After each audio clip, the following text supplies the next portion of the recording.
Bonjour à toutes et à tous. Donc on va commencer en espérant que la troisième intervenante, Dominique Wessalonga, arrive dans l'intervalle. Donc Dominique Wessalonga, qui est rwandaise et qui est notamment éditrice. Donc on reviendra sur son parcours tout à l'heure. Et donc là, on a le plaisir d'accueillir Majena Sova et Sylvain Savoya, qui sont donc scénaristes et illustrateurs donc, de cette bande dessinée adaptation du roman de Gaël Faye, Petit Pays. Et pour commencer, est-ce que vous pouvez dire un petit mot pour vous présenter de la manière qui vous plaît? Bonjour tout le monde. Donc, moi, je m'appelle Majena Sova, je suis d'origine polonaise.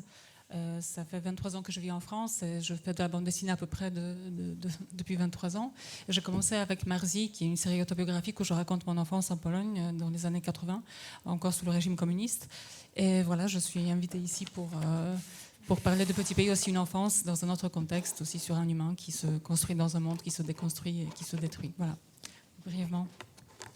Eh bien bonjour, oui, moi je suis Sylvain Savoya, donc auteur et illustrateur de bande dessinée depuis une bonne trentaine d'années, avec pas mal de publications différentes. Depuis 20 ans que j'ai rencontré Majena, on travaille assez souvent ensemble, donc sur Marzi. Avant elle, je travaillais beaucoup sur des histoires de fiction. Et en travaillant sur Marzi, ça m'a donné une nouvelle direction dans ma carrière qui est beaucoup plus axée sur le témoignage, sur l'histoire, sur rendre compte de l'état de nos sociétés, de notre humanité. Et c'est ce qui m'intéresse beaucoup dans toutes les publications que l'on fait depuis. Donc on a fait Marzi ensemble, j'ai fait un album qui s'appelle Les esclaves oubliés de Tromelin, qui parle de traite négrière en Madagascar. Et puis je fais une collection pour les enfants aussi qui s'appelle Le fil de l'histoire racontée par Ariane et Nino, qui sont des petits volumes qui prennent l'histoire de l'humanité aux enfants à partir de 8 ans. Il y en a 32 pour l'instant, donc c'est assez conséquent. Et voilà, donc on est là depuis quelques années. On travaille sur Petit Pays ensemble et avec Gaël pour une publication qui a eu lieu cette année au mois d'avril de cet album. Merci. Petit sondage express à main levée. Qui a lu le roman ou la BD ou vu le film? Voilà, pas mal. Et spécifiquement sur la BD? Ok. Donc pour les personnes qui n'ont pas vu, évidemment, on ne va pas spoiler ou divulgacher, comme on dit, l'histoire. Voilà, la thématique de cette rencontre, c'est le génocide des Tutsis 30 ans après. Donc je me propose en quelques mots, j'imagine que si vous êtes là, c'est que ça vous intéresse, mais au cas où de modestement essayer de résumer cette histoire, évidemment, qui mérite des heures et des heures de discussion, mais sur le Rwanda. Donc, petit avertissement déjà, le livre se passe principalement au Burundi. Donc on va en parler aussi. Voilà, ce sont deux pays un peu miroirs qui ont des histoires assez proches, mais en même temps différentes. Mais voilà, l'angle de cette rencontre, même si on va aborder aussi le Burundi, ça va être vraiment de discuter de ce génocide, puisqu'on commémore les 30 ans cette année. Donc le Rwanda, en fait, c'est un des derniers pays d'Afrique à avoir été colonisé. Le premier européen qui s'appelle von Gutzen, d'ailleurs il y a un personnage dans la BD, dans le livre, un voisin allemand qui s'appelle von Gutzen, donc j'imagine que c'est un clin d'œil, c'est le premier européen qui rentre au Rwanda et qui arrive à en ressortir. C'est en 1894. En date de comparaison, souvent une date qu'on connaît bien en France, c'est colonisation de l'Algérie, c'est 1830. Donc 1894, on est très tard dans le siècle. Et donc c'est une colonie qui va être allemande à la base. Donc l'Allemagne avait des colonies. L'Allemagne, ça ne s'appelait pas l'Allemagne, mais c'est pour aller vite, perd ses colonies après la Première Guerre mondiale. Donc la plupart sont récupérées par la France, comme le Cameroun, le Togo, au prix de quelques découpages. Et le Rwanda et le Rwanda-Urundi, vont être mis sous l'administration de la Belgique, puisque à côté, il y a un pays immense qui s'appelle à l'époque le Congo belge, qui au moment de l'histoire s'appelle le Zaïre et qui aujourd'hui s'appelle la République démocratique du Congo, qui appartient, alors petite subtilité, ça n'appartient pas à la Belgique à l'époque, ça appartient personnellement au roi des Belges, Léopold II. C'est-à-dire que le Congo belge, c'est sa propriété personnelle. Donc l'histoire de la colonisation du Congo aussi, du Congo belge mériterait, il y a beaucoup de livres écrits sur le sujet, mais voilà, c'est très frustrant, mais il faut que je sois concis le plus possible. Donc, la Belgique récupère l'administration de ce territoire Et tout le long, donc depuis le début, que ce soit sous les Allemands et après sous les Belges, il y a aussi l'Église, donc les fameux pères blancs qui vont être là et qui, eux, vont avoir une présence en continu. Donc dans ce pays, c'est expliqué dans le roman, et c'est le tout début du roman et aussi du coup le tout début de la BD, une discussion, donc, comme vous l'évoquiez, Magena, l'histoire d'un petit garçon, en fait, le héros. Donc il y a son père qui lui explique un peu les différences entre les populations. Donc il y a les Hutus, les Tutsis et les Twa. Souvent les Twa sont même exclus de la discussion, mais ils existent. Voilà, c'est à peu près 1% de la population. Et ce qui se passe, en gros, c'est que le Rwanda précolonial, c'est un royaume, je caricature pour faire simple, dirigé par une aristocratie Tutsi, mais tous les Tutsis ne sont pas membres de cette aristocratie, de cette noblesse. Pour faire simple, quand les colons blancs arrivent, ils vont s'appuyer sur le pouvoir déjà en place pour des facilités d'administration du pays. Sauf que ce qui se passe vers les années 50, et un peu comme d'autres phénomènes, par exemple, pour l'Empire colonial français avec Ho Chi Minh qui vient étudier en France, ou des phénomènes avec des intellectuels d'Afrique francophone aussi qui viennent et qui voient la guerre aussi, d'abord la guerre des tranchées, la Première Guerre mondiale, puis la Seconde Guerre mondiale, et qui, au retour, décident de commencer à réfléchir et à demander l'indépendance. Donc à ce moment-là, j'ai oublié une petite précision, pour faire simple, les Tutsis, c'est 14-15% de la population, les Hutus, 84-85%, suivant où on met le 1% de toi. Et donc à ce moment-là, quand l'aristocratie Tutsi commence à parler d'indépendance, là les Belges ne sont pas hyper ravis, et donc ils vont décider de changer et finalement de s'appuyer au nom d'un principe démocratique, mais de pourcentage de la population, de soutenir la mise en place d'un régime qui va se vouloir dire ethnique, mais on reviendra là-dessus, ou racial à l'époque, et de soutenir les Hutus. Il se trouve que cette aristocratie Tutsi avait une façon d'administrer le pays assez brutale, assez violente. Bon, c'est comme dans beaucoup de monarchies, enfin à l'époque, je ne vais pas parler des monarchies d'aujourd'hui. Et en fait, au moment où l'indépendance arrive, il y a une espèce de volonté de revanche qui va s'opérer par la population Hutu sur les Tutsis, qui sont tous amalgamés à cette aristocratie. Et dans l'histoire, en fait, les Blancs, que ce soit, en fait, ont le bon rôle. C'est-à-dire que s'il y a une famine, c'est le Blanc qui va donner, qui va pouvoir nourrir, c'est le Blanc qui va pouvoir soigner, etc. Donc en fait, toute l'aigreur, tout le ressentiment, tout ce que la colonisation peut créer, va tout être dirigé vers ces Tutsis qui vont tous être amalgamés à cette aristocratie. Donc en fait, il y a des massacres dans les années 60. Les plus célèbres aussi, c'est dans les années 73, dans les années 70. À ce moment-là, il y a beaucoup de Tutsis qui vont quitter le pays pour aller dans les pays limitrophes. Et ce qui se passe donc à partir du début des années 90, c'est que les enfants de ces exilés, une partie de ces exilés, vont dire on va rentrer au pays. Donc c'est là que se crée le Front patriotique rwandais, et qui, à partir de 90, va dire voilà, on rentre au Rwanda, et en l'occurrence, ça sera par la force, puisqu'on ne nous laisse pas revenir sinon. Encore une fois, je vais très vite. Enfin, vous n'avez peut-être pas l'impression, mais je vais très vite. Et donc, là s'enclenche un peu une guerre, littéralement une guerre, qui va durer donc jusqu'en 1994. Il y a des accords de paix qui sont signés, qui sont évoqués aussi à certains moments dans l'histoire. Il y a de la part du régime en place au Rwanda, donc le président c'est Juvenal Habyarimana, et lui va mourir dans l'attentat de son avion le 6 avril 1994, avec le président du Burundi d'ailleurs, Cyprien Tiaramira, pardon, désolé pour le nom de famille. Et à ce moment-là, en fait, dans cette nuit-là du 6 au 7, c'est là que va se déclencher le génocide, avec comme premiers actes vraiment éliminer dans la logique génocidaire et donc de l'armée et des milices les Hutus qui sont partisans d'un processus démocratique, ce qu'on appelle en général les Hutus modérés. Moi, j'aime pas trop cette expression parce que ça voudrait dire qu'être Hutu, c'est une caractéristique négative. Donc, on va dire les Hutus intégrés dans le processus démocratique, qui vont être les premiers les cibles d'assassinat. Par exemple, la première ministre, Agathe Oulinguimana, qui est assassinée vraiment au tout début, avec les casques bleus belges qui sont là, et dans une volonté aussi d'effrayer la communauté internationale, puisque suite à ça, il y a le retrait des forces de l'ONU, etc. Bon. Voilà, en très rapide. Est-ce que déjà vous voyez des choses que vous voudriez rajouter, même non, si c'est très clair en fait. C'est très bien d'avoir cette vision panoramique. Là, après, je vais ressasser pendant tout le week-end, mais j'ai oublié de dire ça, j'ai oublié de dire ça. Bon, on a 1h30 ensemble, donc on va avoir le temps de discuter. Voilà, c'était pour replacer le cadre.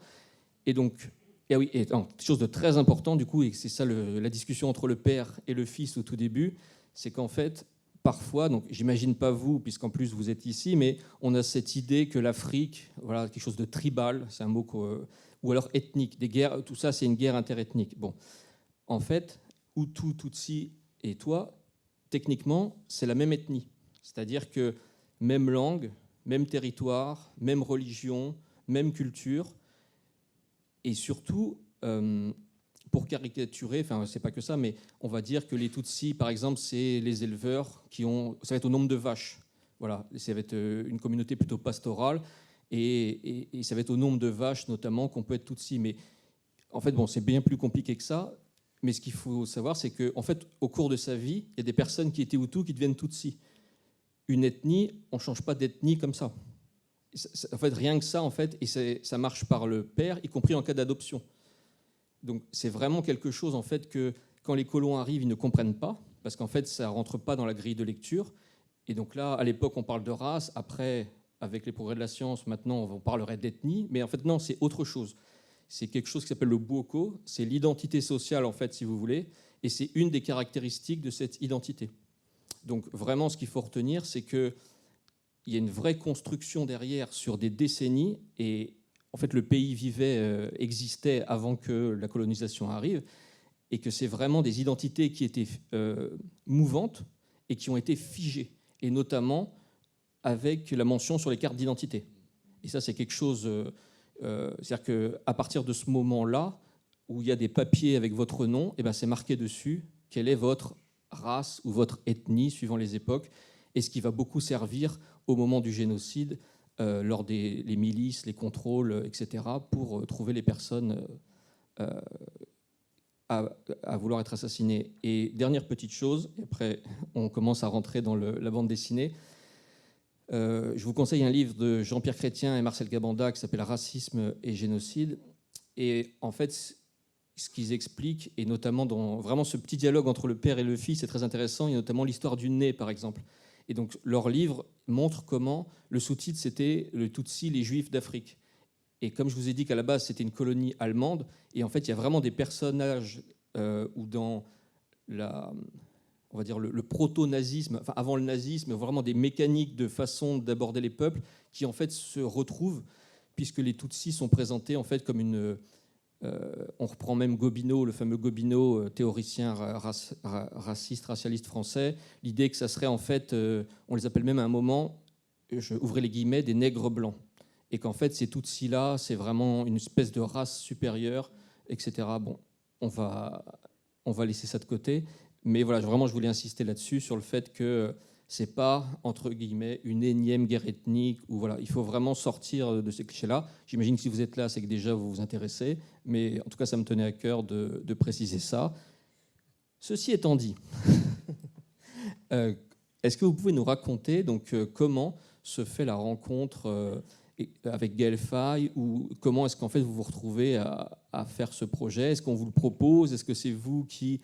l'un de vous deux ou les deux décidez, tiens, et si on adaptait ça, voilà. Racontez-nous comment est-ce que ça se passe. Alors au départ, effectivement, c'est un projet qui nous est arrivé sans qu'on s'y attende. On ne connaissait pas Gaël Faye, on ne connaissait pas Petit Pays, parce que c'est un projet qui nous est arrivé assez tôt après la publication du roman, même si on sort seulement l'album maintenant. Et il se trouve que l'éditrice de Gaël connaît bien notre éditeur chez Dupuis, et qu'elle lui a confié le roman en lui disant « ça ferait une belle adaptation bande dessinée ».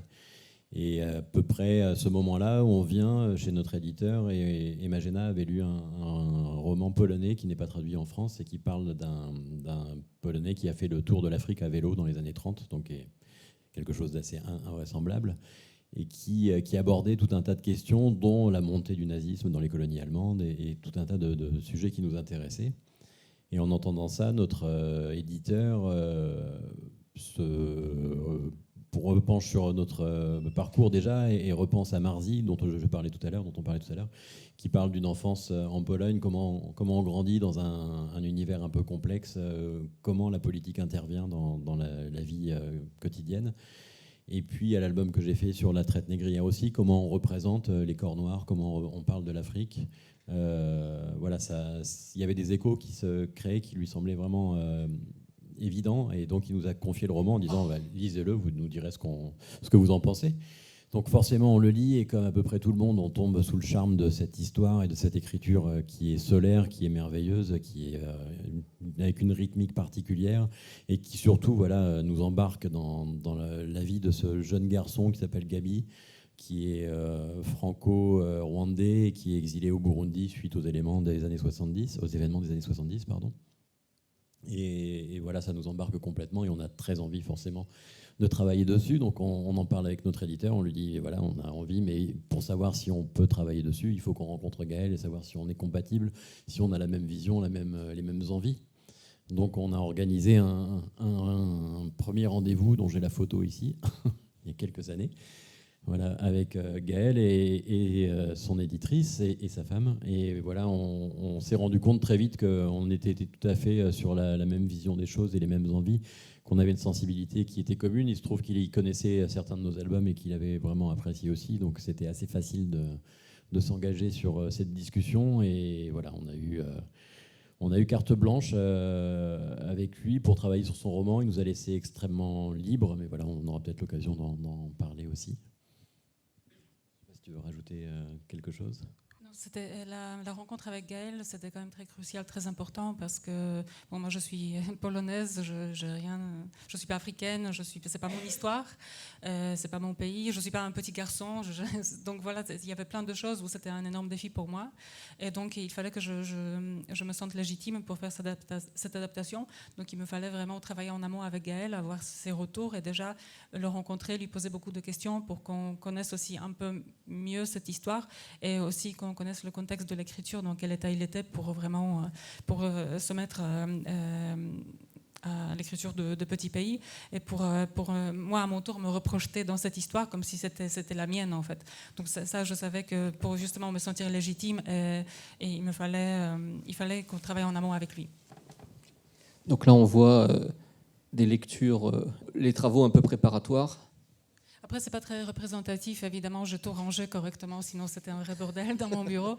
En fait, je ne savais pas comment on fait pour adapter un roman, je n'ai jamais fait ça de ma vie, je travaille toujours sur mes propres histoires. Donc au début, quand j'ai rencontré Gaël, évidemment, je lui posais beaucoup de questions, il était très disponible, très ouvert, et c'est vraiment quelqu'un de très solaire, très disponible, et très humble, et c'était un plaisir d'échanger avec lui, même si c'était très intimidant, parce qu'évidemment, la première chose que je voulais faire, c'est vraiment tout savoir sur lui, donc comment il a écrit ce roman, mais aussi qui il est, connaître un peu son quotidien, sa façon de vivre aussi. Et donc j'ai commencé à le découvrir sur YouTube, sur des vidéos, sur les interviews et tout. Et j'ai découvert quelqu'un d'immense en fait. Et je me sentais très intimidée de m'emparer de ce roman. Et chaque fois, quand je plongeais dans l'adaptation, chaque jour, il me fallait un certain temps d'adaptation pour oublier Gaël Faye, pour vraiment me dire voilà, maintenant c'est à moi. C'est peut-être pas comme si c'était moi qui ai écrit, mais c'est moi qui décortique ce livre. Et comme j'avais très peur aussi de l'abîmer en quelque sorte, parce que quand même faire une adaptation, c'est aussi pas une trahison, mais c'est comme une traduction. Et en italien, on dit j'ai oublié. Traduttore, enfin, je ne sais plus dans quel ordre, mais traduire, c'est trahir. C'est ça, oui. Voilà. Et donc, je savais qu'il fallait retirer certains chapitres, je savais qu'il fallait réduire le nombre de personnages, parce que c'est dans le langage de la bande dessinée, c'est pas exactement le même code, donc il fallait vraiment adapter ça. Et donc j'ai acheté 2 exemplaires. Donc le premier exemplaire qui est intact, qui est resté sur l'étagère, et le deuxième qui est complètement abîmé, raturé, avec des mots soulignés, des mots barrés, où je puis vraiment me lâcher. Et j'ai travaillé, bon ça c'est pas représentatif comme je vous dis, parce que je sais pas pourquoi, mais j'ai pas photographié ma chambre à l'époque. J'habitais dans une colocation à Bruxelles, et donc j'avais une chambre, je venais d'aménager, donc j'avais juste mon matelas qui était posé par terre, j'avais mon vélo à côté, ma planche de skate et mon bureau. Et en fait, ce que je fais, c'est que ma seule décoration, c'était en fait, j'ai arraché plein de post-it, j'ai mis toutes les scènes de petits pays, je les déplaçais, je les retirais, je les remettais. Et c'était marrant à chaque fois quand le soir je sortais et mes colocs revenaient du travail et puis d'un seul coup je voyais qu'en fait la vie était là, c'était encore autre chose. Donc c'est un peu comme si j'avais reconstruit Petit Pays dans ma chambre. Et c'est vrai que ça m'a beaucoup coûté d'en sortir aussi, de me dire c'est fini. Maintenant, voilà, le scénario est prêt, je peux l'envoyer à Gaël pour avoir son aval ou peut-être pas tout de suite. Je ne savais pas comment ça allait se passer. Et puis passer à l'étape suivante, c'est-à-dire le dessin. Surtout que, donc, avant de passer au dessin, là, vous dites les difficultés d'adapter, mais là, en plus, c'est un roman un peu, enfin, qui beaucoup de son histoire, un roman un peu quand même autobiographique. Et d'ailleurs, alors, il y a à la fin visuellement quelque chose un petit clin d'œil à cet aspect autobiographique ou pas. Donc, les personnes qui découvriront la BD le liront, mais je pense que ça rajoute aussi à la difficulté. Oui. Je voulais dire justement, c'est pas autobiographique. Oui. Et en fait, ça, c'était une énorme aide pour moi parce que je savais que je pouvais un peu différemment faire bouger les personnages parce que c'est fortement inspiré de ses souvenirs, de son vécu, mais ce n'est pas autobiographique. Et pour ça, c'était vraiment, c'était tant mieux pour moi. Okay. Et du coup, c'est intéressant cette image de recréer en fait dans votre chambre à l'époque, surtout que l'histoire se passe dans une impasse. Voilà, pour les personnes qui ont lu, enfin voilà, c'est tout le quotidien en fait, donc de ce petit garçon Gabi et de ses voisins, avec des statuts, on va dire familiaux assez différents et très intéressants, donc une sorte un peu de géopolitique qui se reconstitue dans cette impasse-là, et donc de se dire que voilà, vous aviez votre chambre, finalement votre impasse entre guillemets, et puis après en fait il y avait la coloc. Enfin, je trouve que c'est assez intéressant le parallèle. Non, et bien alors du coup le dessin. Est-ce que... Alors j'ai cru voir sur votre page Instagram que vous voyagez beaucoup. Enfin, il y a beaucoup de drapeaux. Oui, effectivement, ça m'arrive assez régulièrement. Est-ce que, par exemple, vous étiez déjà allé dans cette région d'Afrique ? Alors non, et ça a été un gros questionnement dès le début, en fait, parce qu'on voulait aller au Burundi, et puis il se trouve que le Burundi, c'est pas facile d'y aller, c'est compliqué politiquement, même Gaël n'y est pas spécialement le bienvenu actuellement. Et en plus, là, le pays a fermé carrément ses frontières avec le Rwanda. Enfin, c'est très tendu et ça nous était impossible d'y aller. Et on a tardé. Et puis après, on s'est dit on va aller au Rwanda. Et finalement, ça a été la période du Covid et tout s'est un peu bloqué. Et donc, on a décidé de travailler sans y être allé. Alors, il se trouve quand même que je suis allé assez régulièrement sous les tropiques, qu'on est allé à Madagascar, qu'on s'est confronté. Enfin, Magena est allée en Afrique aussi. On s'est confronté quand même à une espèce d'imagerie et de sensations de lumière, de végétation qui correspondent assez bien aussi au Rwanda et au Burundi. Donc ça a aidé. Mais ce qui était surtout important, c'est que Gaël a partagé avec nous toutes ses photos de famille, toutes ses photos d'enfance en fait. Et puis on a eu des discussions permanentes. Il nous a conseillé des documentaires à regarder, des films, des images d'archives d'époque qui étaient vraiment très importantes. Et donc toutes ces photos d'enfance étaient très, très importantes pour nous et très essentielles pour moi pour la représentation parce que du Rwanda, on a quand même pas mal d'images, mais du Burundi, des années 90, assez peu en fait. Et donc c'était vraiment essentiel que lui puisse nous amener ça. Et puis forcément, en ayant cette matière sous la main, je me suis amusé aussi, et Magena aussi s'est amusé d'ailleurs dans le scénario, à en mettre en tirer des choses vraies. C'est-à-dire que les parents dans la bande dessinée sont ses vrais parents. Sa petite sœur leur ressemble beaucoup à sa vraie sœur.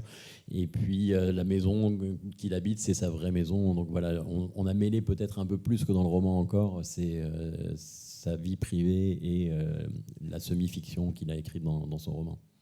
C'est l'un des éléments justement parce que c'est très difficile de modifier beaucoup Petit Pays parce que c'est un roman qui est selon moi parfait à tous les niveaux, au niveau émotionnel, au niveau de la montée de l'histoire, comment ça monte en tension et aussi de la construction des personnages. Mais donc dans le roman, ils ont la famille ils ont un perroquet qui chante la Marseillaise et c'est vraiment génial dans le livre. Et puis un jour, j'entends Gaël qui parle de sa vraie enfance, donc au Burundi aussi, à Bujumbura, où il dit qu'ils avaient un vautour apprivoisé qui s'appelait Jeannot.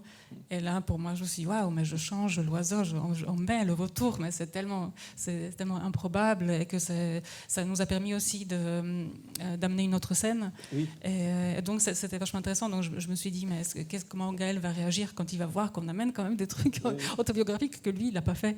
Et donc, ça, c'était assez drôle. Ça répond à une question que je comptais poser justement sur ce perroquet qui devient un vautour. Et du coup, bon, là, j'ai la réponse. Mais en fait, c'est vrai qu'à la lecture, on se dit, voilà, le vautour en termes de symbolique. Et effectivement, donc, il y a cette scène où le vautour fait ses affaires de vautour. Et du coup, comment dire, je me demandais du coup s'il y avait quelque chose aussi une volonté politique derrière. Enfin, voilà, c'est quand même un animal très particulier. Mais du coup, en fait, j'ai la réponse que c'est qu'ils avaient un vautour apprivoisé. Donc, c'est... En fait, la réalité est plus forte que la fiction encore. Ouais. Et il n'avait pas osé le mettre dans le roman en se disant ça fait trop. Oui, mais voilà, on a pris le parti de le mettre. Et effectivement, c'est pas anodin. Un vautour, c'est un animal qui transporte une imagerie. Et ça a permis de participer à cette ambiance angoissante dans l'album où la guerre civile est en train de vraiment éclater au Burundi. Oui, puis avec du coup la mort, enfin on associe voilà. Et où, enfin petit à petit, parce que là on peut parler du coup du côté roman initiatique, enfin pour prendre des formules toutes faites sur ce côté en fait ce petit garçon et où en fait l'histoire avance et c'est ça effectivement qui est très bien fait dans le roman et qui se retrouve dans la BD de cette histoire extrêmement complexe et comment est-ce que un petit garçon au fur et à mesure en fait va découvrir et comprendre de plus en plus ce qui se passe jusqu'à l'horreur du génocide. Est-ce que vous voulez parler un peu de cet aspect-là de comment montrer la tension qui monte dans le récit? Oui, en fait, c'est dans ça qu'est bien construit le roman de Gaël, c'est qu'on part d'une situation assez quotidienne, un rapport de famille et de jeu entre enfants. Et c'est l'axe qu'on a choisi, en tout cas dans l'adaptation, parce que voilà, faire une adaptation, c'est aussi faire beaucoup de choix. On ne veut pas tout mettre. Il y a eu un film aussi qui a été fait sur Petit Pays, qui n'a pas exactement les mêmes choix, qui est plus axé sur la famille. Nous, on l'a plus axé sur le groupe de copains. Et on avait envie de partir de cette situation qui est assez joyeuse, assez ludique, entre les gamins qui s'émancipent, qui ont leur petit pays aussi dans ce combi Volkswagen abandonné. Et voir comment cette vie joyeuse, apaisée, protégée aussi, finit par être un peu assombri par ce qui se passe de loin et qui se rapproche de plus en plus. Donc voilà, c'était tout un jeu dans la construction narrative et dans le dessin, de partir de quelque chose qui soit assez gai dans le storyboard, dans la manière de mettre les images en scène, et puis d'arriver à quelque chose de vraiment dur, et d'y aller progressivement avec un dessin qui se durcit aussi. Il est peut-être un peu plus rond, un peu plus doux au début de l'album, et plus réaliste sur la fin. C'est ce qui m'intéressait. C'est ce qui est fort dans la bande dessinée, en fait, et qu'on peut difficilement faire au cinéma, c'est que le dessin peut se transformer, peut amener des choses qui sont dans l'ordre du visuel, qui sont de l'ordre du visuel, pardon, qui sont qui fixent des images, mais qui permettent aussi beaucoup d'évocation et qui sont pas comme le cinéma où on est emmené dans quelque chose d'assez passif finalement avec le rythme imposé par le cinéma et par le son. Là, on a les images qui sont proposées et les lectrices et lecteurs se font aussi leur propre univers entre les cases et entre les séquences. Et donc on amène cette tension de manière un peu légère et de plus en plus dure. Et ça a été un gros questionnement parce que voilà, mettre des images sur la violence, c'est quelque chose de très particulier, de fixer des images qui vont être dures, parce que quand on lit un roman, ça peut être dur, ça peut être émouvant, ça peut être même traumatisant parfois, mais ça reste toujours dans un certain domaine flou. On n'a pas une image hyper précise de chaque détail. Et quand on fixe les images, qu'on doit faire un choix de quelle séquence on va montrer, quand on parle de coups de machette, quand on parle de gens qui se font assassiner, quel choix on fait et comment on montre les choses. Donc ce questionnement, il a été important, et j'ai abordé ces pages vraiment à la fin de l'album, après avoir dessiné tout ce qui était le plus joyeux et facile, entre guillemets. Et donc j'ai vraiment pris comme parti d'être le plus loin possible du sensationnalisme, mais être vraiment dans le côté le plus factuel des choses. Donc essayer de ne pas faire des séquences cinématographiques, de ne pas être dans des scènes d'action, plutôt des instantanés qui montrent des images, qui montrent des moments. D'ailleurs, j'ai quelques exemples de ces pages-là un peu plus loin. Où voilà, là on est sur une espèce d'aller-retour entre le Burundi et le Rwanda, où les gens au Burundi et la famille de Gabi essayent d'avoir des informations sur ce qui se passe, et en même temps ce qui se passe dans la réalité là-bas au Rwanda, avec les scènes de massacre qui commencent.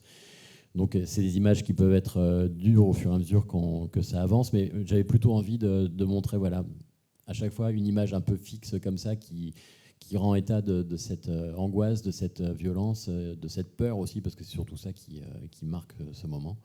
Et plutôt que de suivre des personnages tout le long de la séquence, avoir plutôt quelques instants un peu arrêtés comme ça.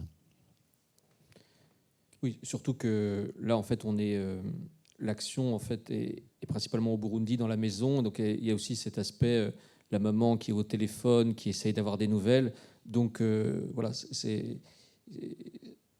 ça facilite aussi l'évitement, je dirais, du sensationnalisme, au-delà de votre volonté personnelle. C'est que voilà, c'est à distance, mais je pense que c'était intéressant et important quand même d'avoir ces images instantanées. Pour bien refixer dans la dure et crue réalité de ce qui s'est passé. Oui, c'est important de montrer, parce que ne pas le montrer, c'est un peu le nier d'une certaine façon aussi. Donc voilà, c'est aussi un témoignage. Montrer ces images de violence, ça a une importance. Surtout, alors vous avez utilisé le verbe nier, et ça c'est quelque chose qui moi m'intéresse beaucoup, parce que malheureusement, ce génocide, comme tous les génocides, a assez de négationnisme. Et donc, le problème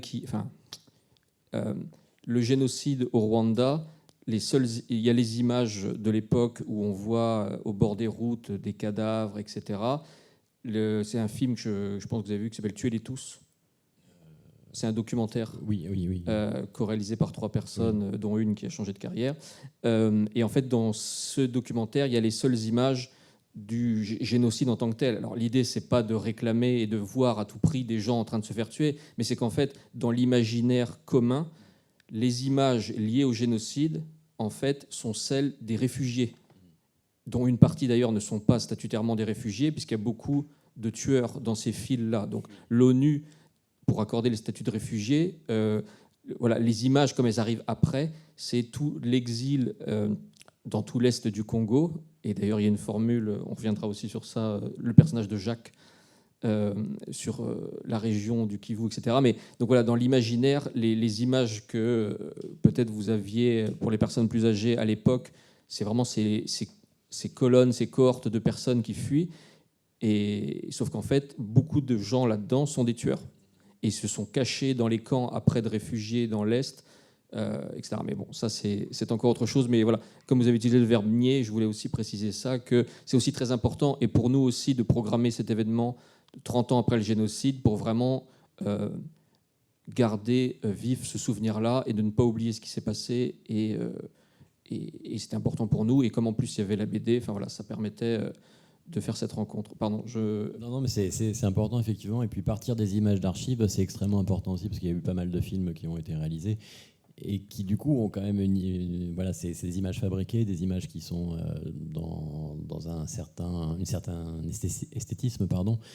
Et de se référer à la réalité et aux images d'archives de l'époque, c'est extrêmement important de repartir de ça. Du coup, puisque vous me tendez la perche sur les films, je vais passer par justement un film de fiction pour vous poser une question très précise. Mais parmi les films qui ont été faits de fiction, il y en a un qui s'appelle Hôtel Rwanda, qui raconte l'histoire de Paul Rusesabagina, qui gérait un hôtel. Alors, c'est un personnage sur voilà, la réalité de son histoire est sujette à caution. Il y a beaucoup de polémiques sur. Donc moi, je ne vais pas rentrer de savoir est-ce que vraiment il a sauvé les personnes ou pas.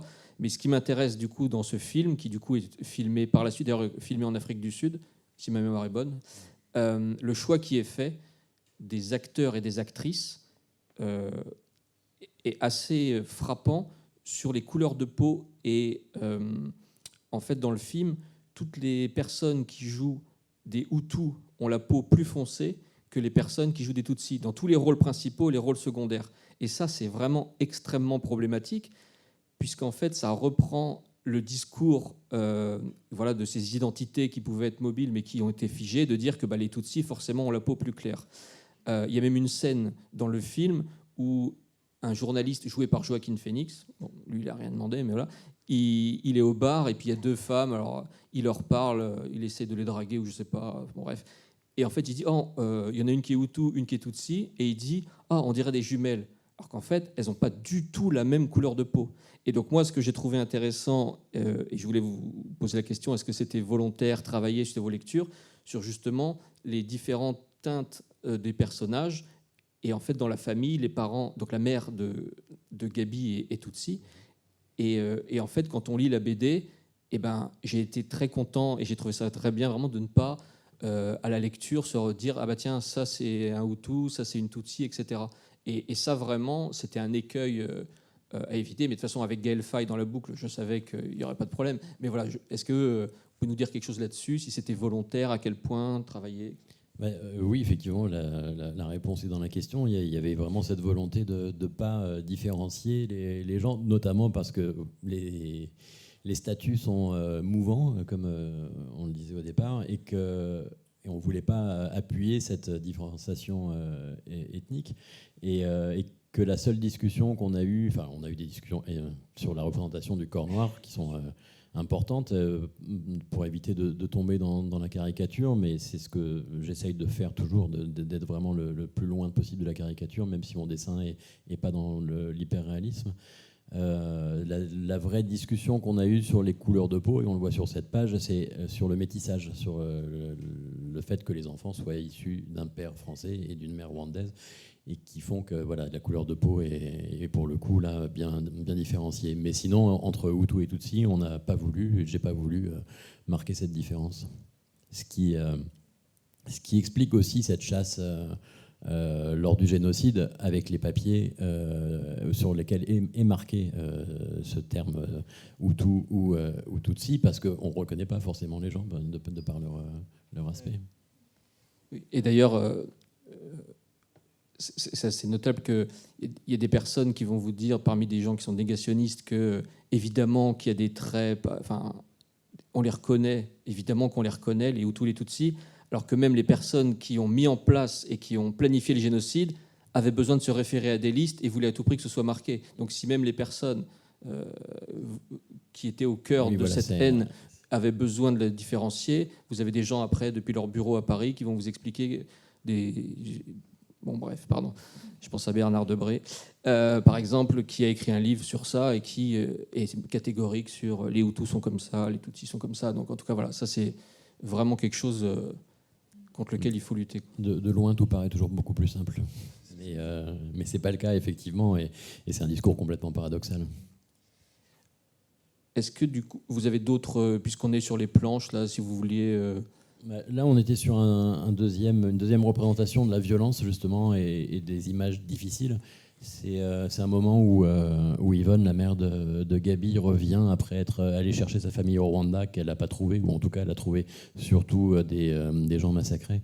Et donc, elle revient, elle est à table, elle est un peu éteinte comme ça, comme une coquille vide, et elle se met à raconter ce qu'elle a vu. Et comme là, on est dans le domaine du souvenir et de la manière de le relater à sa famille, je me suis permis de le montrer avec des images un peu plus allégoriques que ce qu'il y avait dans les premières planches tout à l'heure, où là on est dans des dessins qui se mêlent avec beaucoup de noirceur, parce que c'est son état d'âme et parce que c'est la manière dont tout ça l'a envahi, et tous ces dessins se mélangent un peu, il n'y a plus de notion de cases vraiment très délimitées, et ça me permettait de vraiment amener cette ambiance très, très sombre, très dure, tout en restant toujours un peu éloigné du sensationnalisme.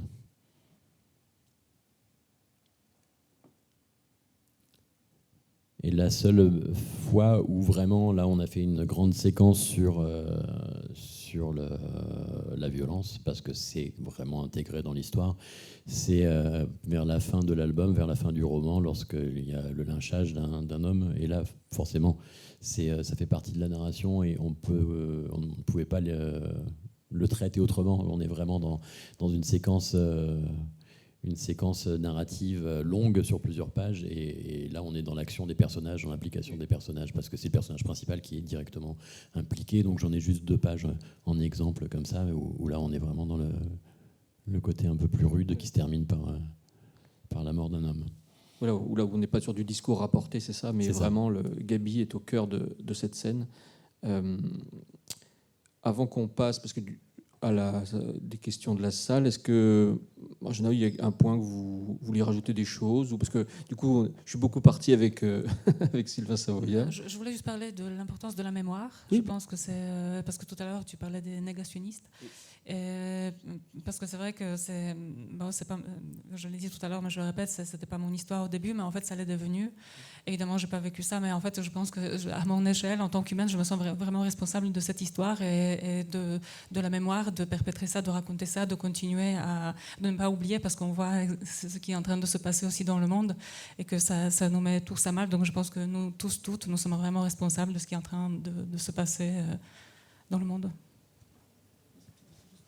Ah non, mais je pense que ça valait le coup d'être dit, parce qu'on ne peut qu'être d'accord, et merci pour ce mot. Alors voilà, le sujet est assez lourd, on va rallumer, il y a des micros qui vont passer, si vous avez des questions, des remarques, voilà, n'hésitez pas. Pierrot, est-ce que tu peux remettre le... Je mets juste quelques images qui passent un peu sur l'écran et qui peuvent montrer un peu le processus de travail aussi, parce qu'il y a beaucoup d'étapes dans une bande dessinée. On a parlé d'écriture et de quelques représentations, mais c'est vrai qu'on passe par tout un tas d'étapes, dont celui-ci qui est le storyboard, qu'on fait aussi bien pour le cinéma d'ailleurs que pour la bande dessinée, qui permet de mettre en place les séquences, de choisir absolument tout au niveau visuel, choisir la narration, l'enchaînement des plans, des séquences, comment placer les personnages, les textes, quel dessin choisir. C'est pas la partie la plus impressionnante du dessin, c'est pas ce qu'on a forcément envie d'accrocher dans son salon quand on parle d'art, mais en bande dessinée, c'est le moment le plus créatif, et pour moi, c'est le moment que je préfère. Voilà, c'est très succinct dans le dessin, mais il y a tellement de réponses à ce moment-là, tellement de questions qui sont posées, tellement de choix qui sont faits.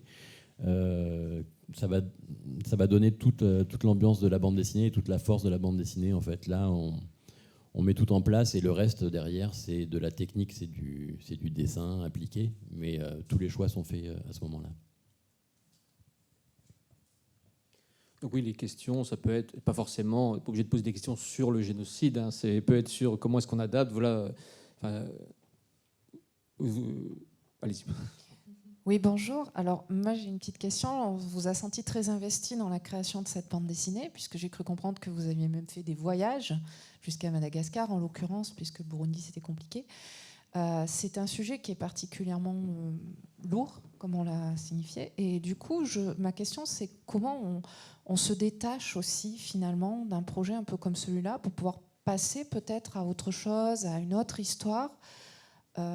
Voilà, comment aujourd'hui vous pouvez vous investir l'un et l'autre sur un autre projet en ayant cette histoire qui quelque part vous a marqué, enfin vous a porté. Je pense qu'on ne se détache pas. Je pense que c'est quelque chose. En plus, le fait qu'on soit là aujourd'hui, qu'on en parle, c'est qu'on est toujours là-dedans. Et je pense que c'est aussi ça qui est important, que ça reste avec nous. On est habitué à travailler sur plusieurs projets simultanément, donc ça, c'est encore quelque chose de côté.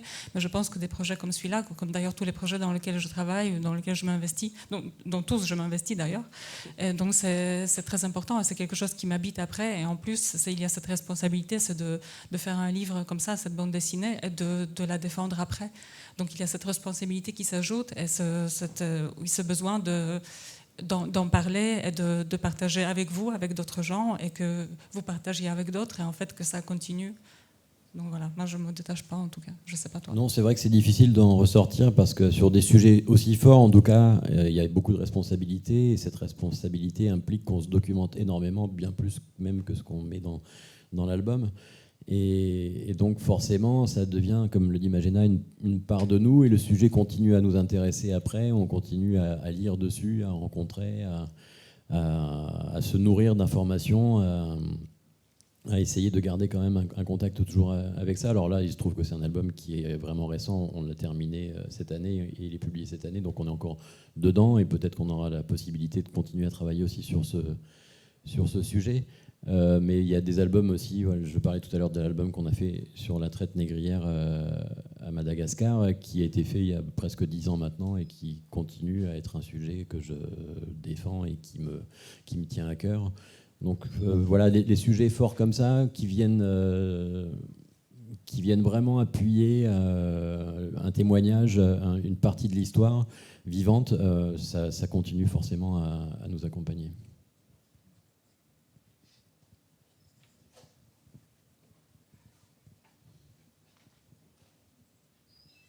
Bonjour et merci pour toutes ces explications. Moi, j'avais une question par rapport à la spécificité de l'adaptation BD. C'est-à-dire que vous, au moment de l'écriture, vous adaptez pour un projet de bande dessinée et non pas pour un projet de théâtre, par exemple. Qu'est-ce que c'est comme spécificité que que d'adapter un roman existant, un texte existant, en vue de le plaquer sur des planches de BD, et à quel moment... à quel moment, vous, en tant que dessinateur-illustrateur, vous intervenez aussi dans les échanges qu'il peut y avoir sur cette phase d'adaptation ? Je pense que j'ai lu le roman plus d'une vingtaine de fois. À un moment donné, je connaissais certains passages même par cœur. En fait, la première chose que j'ai faite, c'est vraiment de découper toutes les scènes et de séparer l'écriture visuelle, c'est-à-dire les lieux où ça se passe, parce que je savais que ça allait passer dans le dessin, de la voix off, parce que je savais que je voulais garder la voix off de Gaëlle, parce qu'elle était magnifique et que ça permet aussi de ralentir la lecture, ça permet d'entrer dans la tête du personnage. Donc ça, je savais dès le début. Et pour moi, je ne sais pas si je travaille comme la plupart des scénaristes de bande dessinée. En tout cas, moi, j'écris un peu comme une pièce de théâtre. Donc, c'est-à-dire que je donne les descriptions, en général au début, et après, il y a des dialogues, et puis si le cadre change, c'est comme scène par scène, en fait. Comme ça. Mais avec Sylvain, on se connaît depuis une vingtaine d'années, on travaille ensemble, on a travaillé sur Marzi, donc on est très habitués de travailler ensemble. Sylvain, il s'empare du dessin complètement, je lui donne juste un scénario qui est assez libre, avec des dialogues qui sont importants, la voix off, et puis les descriptions que je tirais du roman, parce que le roman est très visuel aussi. C'était l'avantage justement de Petit Pays, que c'était vraiment, il y a cette écriture émotionnelle, avec la voix off, sur Gabi qui se questionne sur sa place dans le monde, c'est ses amis qui le questionnent aussi, et puis on voit aussi... tous les événements qui arrivent, autant dans la grande histoire que dans la petite histoire de sa famille qui se déconstruit aussi parce que sa mère quitte le domicile. Donc il y avait ces deux aspects-là. Donc il fallait séparer ces deux écritures. Et après, voilà, beaucoup d'échanges avec Sylvain et aussi avec Gaëlle pour arriver à un scénario dans une seule pièce. J'ai eu l'occasion de travailler avec plusieurs scénaristes et forcément les gens travaillent de manière différente, mais la manière qu'on a trouvé de travailler avec Magéna me convient parfaitement parce que souvent avec un scénariste de bande dessinée, il y a déjà une notion très précise du scénario, c'est-à-dire que c'est rédigé page par page et case par case. Il y a un certain nombre de cases dans chaque page et dans chaque case on explique l'action, le lieu et le dialogue. Donc j'ai travaillé quand même pas mal comme ça et ça me laisse peu de liberté, donc j'aime assez peu travailler comme ça. Avec Magéna, c'est complètement différent, elle m'écrit toute l'histoire comme un long texte sans aucune séparation. Il n'y a pas de notion de planche, il n'y a pas de notion de case. Tout est complètement libre. Et à partir de ça, quand je lis son scénario, je me dis voilà, ça va faire une page, ça c'est une séquence qui va faire 3 pages. Et je me fais déjà un premier découpage un peu mental comme ça. Et après, dans chaque séquence, je viens faire le storyboard que j'ai montré tout à l'heure et qui va vraiment me permettre de choisir le nombre de cases et ce que je mets dans chaque case. Et j'ai vraiment une très grande liberté avec ça, beaucoup de souplesse. Je peux décider de mettre des pages muettes au milieu de tout ça. Je peux avoir de l'espace. Et c'est un vrai travail de mise en scène qui me convient bien.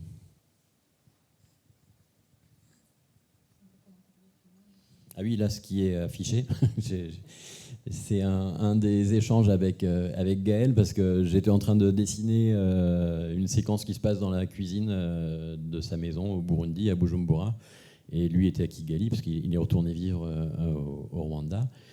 Et donc, on ne se voyait pas beaucoup à ce moment-là, mais voilà, je me suis dit, mais une cuisine à Bujumbura dans les années 90, en fait, qu'est-ce qu'il y a dedans ? Comment c'est organisé ? Je ne peux pas partir sur ce que moi je connais forcément. Donc, je lui ai posé la question et il m'a fait un petit croquis rapidement sur un carnet, il l'a photographié puis il me l'a renvoyé. Donc, c'était hyper chouette de travailler comme ça. Il a fait pareil avec d'autres pièces de la maison. Et c'était des échanges un peu réguliers avec lui qui me permettaient de pouvoir quand même rentrer dans son univers et ses souvenirs, et d'avoir cette authenticité aussi dans la mise en scène et dans les planches, qui permet de savoir qu'on est quand même en Afrique dans les années 90 et pas en Pologne, par exemple.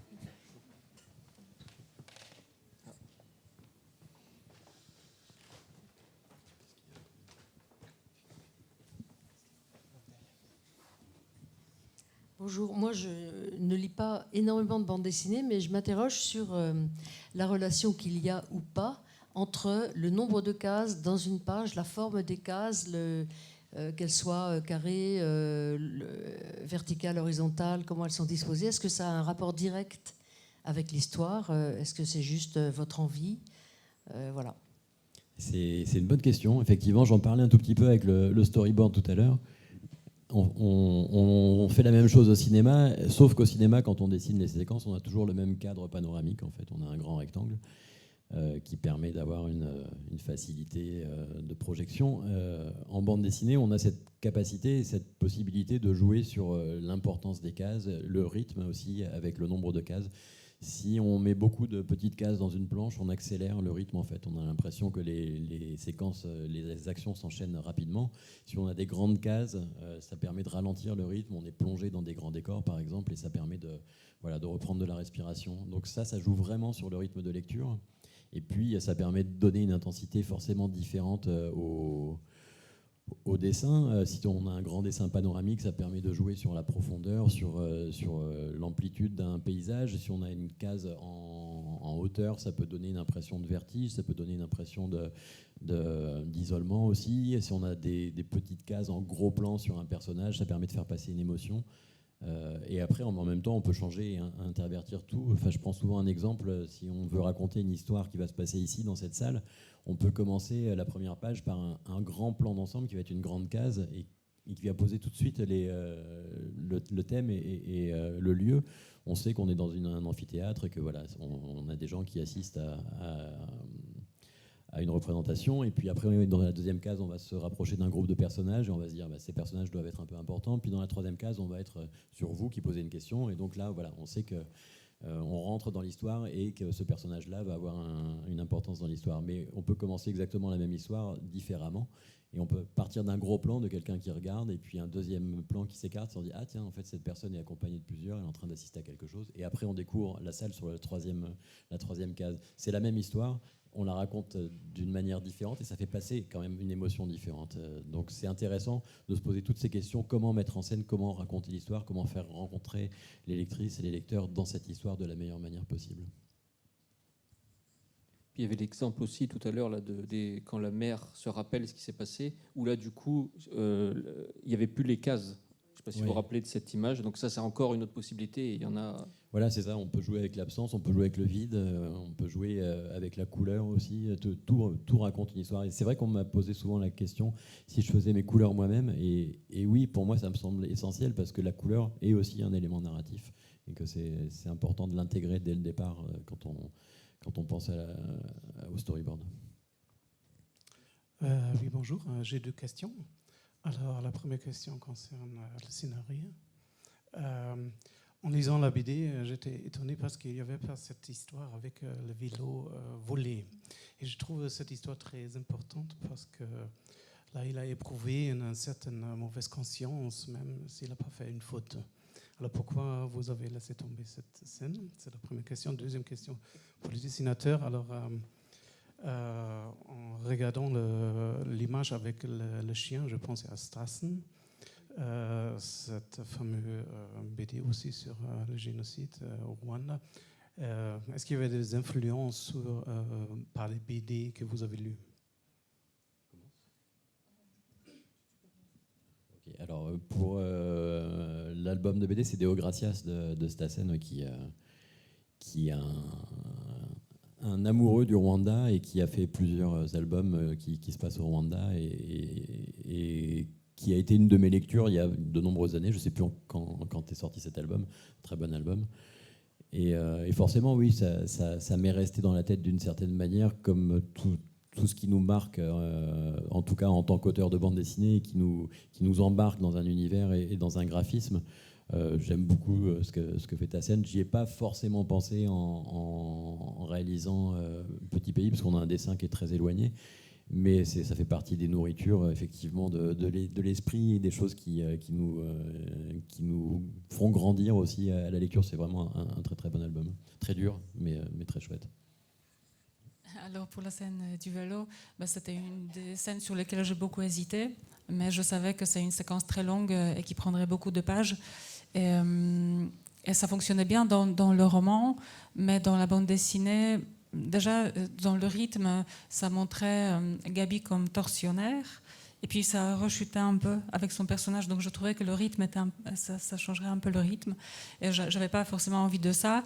Et aussi il fallait retirer des scènes, donc c'était celle-ci. Et c'était très, très alambiqué, très complexe, parce qu'ils allaient d'une maison à une autre, et que c'était facilement une petite vingtaine de pages, je pense. Et voilà. Donc il fallait sacrifier quelque chose. C'est l'une des scènes qui n'est pas là. Donc je suis désolée si elle vous manque, mais elle est dans le roman, elle est dans le film. Voilà. En fait, voilà, on a une place limitée en bande dessinée et un temps limité aussi pour réaliser, même si on a pris quand même du temps.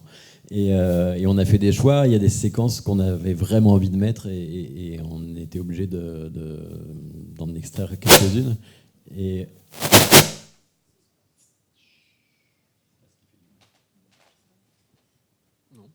mais mon micro marche plus en fait. Allô, allô, oui, ça marche. Et donc, par exemple, il y a cette séquence que j'ai pas vraiment montrée, mais qui... C'est moi qui fais des interférences, en fait. Ok. Sans t'accuser, mais... je ne suis pas un professionnel, pardon. On avait, par exemple, envie de mettre cette séquence qui est celle qui est un peu reprise sur la couverture de l'album aussi, avec le personnage qui est en équilibre sur son plongeoir, qui est un moment extrêmement marquant. Moi, quand j'ai lu le roman, ça m'avait vraiment énormément plu, ce moment de l'histoire, qui est un moment un peu onirique, et un moment de bascule, un moment où Gabi fait un vrai choix. Et donc, on avait choisi en couverture, et on a choisi de mettre cette séquence, voilà, qui emmène les enfants dans une piscine qui est sur le haut des collines de Bujumbura, dans une université, par une fin d'après-midi où il y a un orage qui est en train de monter. Et donc voilà, c'était vraiment un super beau moment, et j'avais très très envie de dessiner cette séquence-là. Donc voilà, on a décidé de la mettre. Elle n'est pas dans le film parce qu'elle était compliquée à faire dans le film, et qu'ils ont essayé, et puis ça ne rendait pas ce qu'ils voulaient, donc ils l'ont supprimée. Mais Gaël était extrêmement content de l'avoir en bande dessinée, parce que c'est une des scènes qu'il a préféré écrire dans le roman. Je ne le savais pas en fait quand on a fait la BD, mais il nous l'a dit après, quand il a découvert la BD terminée. Et qu'il se rappelle très très bien de ce moment où il a écrit, de la musique qu'il écoutait, de l'ambiance dans laquelle il était, l'endroit où il était, et que ça l'a beaucoup touché de voir cette séquence-là. Donc on a abandonné le vélo, mais je suis assez content d'avoir choisi celle-ci. Mais c'est vrai que du coup, là, par exemple, en film, vu que les enfants sont nus... Oui, déjà c'est compliqué. En plus, il y a un cheval qui passe et tout en pleine nuit dans les fers de la nature. Donc, alors, en BD, faire intervenir ça au cinéma, c'est très compliqué. Alors, ça permet... En bande dessinée, on peut faire absolument tout ce qu'on veut. Si on veut dessiner 100 000 personnages, on peut, enfin avec du temps. Mais c'est un investissement de temps, justement, et pas un investissement d'argent. Qu'on fasse une histoire qui est un huis clos dans une pièce vide avec une chaise au milieu, ou qu'on fasse une histoire médiévale avec des chevaux qui attaquent un château fort, c'est à peu près le même budget. Juste, je ne sais pas s'il y a d'autres questions, mais par rapport à la pagination, est-ce que là, par exemple, sur cette BD-là, le deal avec l'éditeur, vous aviez une marge de manœuvre? Parce que comme vous avez dit que les scénarios ne sont pas paginés, voilà, quelle était la marge est-ce que vous avez une marge de manœuvre, ou c'est un nombre de pages fixe? Parce qu'on sait qu'après, il y a d'autres considérations du côté de l'édition. Voilà. En fait, on avait choisi une pagination dès le départ, parce que la pagination influe sur le prix de l'album, et que plus l'album est gros, forcément plus il est cher, et on voulait se limiter. Et si on avait mis toutes les séquences du roman, on aurait atteint facilement 300 pages. Donc là, on était sur du 120 pages. Et donc, c'est assez incroyable. Mais la première fois que j'ai lu le scénario de Magena et que j'ai fait des petits traits pour dire là, c'est une page, là, c'est 3 pages et tout, je suis tombé à peu près à 125 pages. Donc, on était vraiment tout proche. Et puis après, en jouant sur les séquences, on est arrivé à 118. Puis après, on est arrivé à 122. Au final, il fait 122 pages de BD. Donc c'est bien tombé, mais on avait cette possibilité de pouvoir jouer sur les pages. On reste quand même assez libre dans cette collection de Air Libre, justement, voilà, qui porte bien son nom, et qui est une collection qui permet de faire des histoires souvent personnelles, souvent engagées, et souvent des one-shots, voilà, et donc on peut avoir pas mal de liberté. Quelle est la différence entre une bande dessinée et un roman graphique ? Je cherche encore. Je ne sais pas exactement. En fait, ce roman graphique, c'est un terme qui est apparu quand on a commencé à faire des albums un peu différents du format classique, qui était historiquement, en France et en Belgique en tout cas, le 46 pages couleur, grand format, cartonné. Et on a commencé à faire des albums qui étaient des récits plus intimistes, plus engagés dans la réalité, avec une grande pagination, parfois en noir et blanc, peut-être plus proche au niveau du format et de l'épaisseur d'un roman, et que ça permettait aussi de faire gagner à la bande dessinée ses lettres de noblesse et de sortir de ce cadre un peu bande dessinée pour analphabètes, ou en tout cas pour l'humour ou pour les enfants. Et donc ça a permis, voilà, de ramener un peu vers le public adulte et d'ouvrir le format et la pagination dans un nouveau cadre. Mais maintenant, c'est tellement mixte tout ça que c'est très difficile de faire une différence. Ça, c'est un roman graphique, ça, c'est une bande dessinée classique. C'est très, très mélangé. J'ai une question sur ce travail de mémoire. En fait, je vais peut-être faire une comparaison qui n'est pas adaptée, mais je trouve que ce roman, il ressemble beaucoup à deux autres histoires qui sont celles des cerfs-volants de Kaboul, avec aussi cette histoire d'un petit garçon qui va vivre alors un changement de régime qui est assez violent. C'est pas un génocide, mais il y a quand même un peu cette violence. Et puis l'histoire de Persépolis aussi, de Marjane Satrapi en Iran, avec pareil un changement de régime très violent. Et je me demande ce que les enfants exilés, parce que dans ces trois histoires, il y a cet exil aussi, donc raconter, ces histoires violentes racontées par un regard d'enfant ou d'ado, qu'est-ce qu'elles apportent à ce travail de mémoire et pourquoi est-ce que ce sont des histoires qui ont beaucoup, je pense, qui ont bien fonctionné. C'est quand même des romans, des histoires qu'on connaît. Qu'est-ce qu'elles ont apporté à ce travail de mémoire et pourquoi est-ce que ça marche, pourquoi est-ce que ça touche et ça fonctionne? Est-ce que c'est la légèreté du monde de l'enfant qui est confronté à cette dureté? Pourquoi ça sensibilise beaucoup? Je ne sais pas si vous avez... C'est une question un peu philosophique. Je ne sais pas si je suis bien placée pour en parler. Moi aussi, je travaille beaucoup sur la mémoire. Et j'ai beaucoup travaillé sur mon enfance, donc je me retrouvais en tout cas dans le récit de Gaël. Et je pense que c'est aussi le roman initiatique. C'est quelque chose où l'humain se construit. Et comment il se construit? Parce qu'on a l'impression, tout à l'heure, tu avais dit qu'à vos tours, c'est politique. En fait, tout est politique. Tout, même si on ne choisit pas, on ne décide pas, ça se voit dans l'enfance de Gabi, ça se voit dans nos vies. On peut voter, mais c'est quand même tout ce qu'on fait, ce qu'on lit, comment on est, c'est politique, en fait. Donc je pense que quand on voit un humain qui se construit, c'est ça qui m'intéresse beaucoup. Comment justement le monde extérieur déteint sur nous, sur notre façon de vivre, comment on s'adapte, est-ce qu'on fait en sorte que le monde s'adapte à nous? Et les exilés, peut-être aussi à un moment donné, si c'est par choix, c'est eux qui décident que le monde va s'adapter plus à eux, ils choisissent un lieu de vie, comme moi je fais. Je suis venue en France où je me sens plus libre qu'en Pologne, alors qu'on est en Europe et peut-être la différence n'est pas immense. Pour moi, elle l'est, déjà en tant que femme. Et je pense que pour les autres, si c'est un exil de force ou c'est très douloureux, c'est une autre démarche. Mais finalement, il y a ce point de départ où on est entre les deux et que cette dualité qu'on porte en nous, c'est quelque chose qui nous nourrit et qu'on partage volontairement. Et moi, je me retrouve aussi justement dans les personnes qui ont une double culture ou une double nationalité, parce que justement, il y a ce déracinement qui est très, très important pour moi. Et puis tous les enfants sont quand même à peu près pareils. Ils ont envie de jouer, ils ont envie de découvrir le monde, ils ont envie de comprendre ce qui se passe autour d'eux. Et ça nous donne vraiment ce socle commun qui fait qu'on peut rentrer dans l'histoire et ressentir les choses à leur niveau, de par notre propre expérience aussi. Et puis en termes de narration, bon, là en fait c'était le choix de Gaël Faye à la base, mais quand c'est des sujets comme ça très lourds, très compliqués, ou politiques, géopolitiques, etc., faire rentrer le lecteur ou la lectrice par le regard de l'enfant, ça permet plus pédagogiquement de raconter possiblement aussi l'histoire derrière et par petites touches, plutôt que de faire un bloc au début, prologue, voici ce qui va se passer, etc. etc. Enfin, En fait, ce que je voulais ajouter aussi, c'est en fait parce que maintenant je repense au roman. Donc le roman commence avec Gabriel, qui est adulte, qui revient à son enfance. Et je pense qu'on a tous des souvenirs, toutes des souvenirs dans lesquels on peut plonger.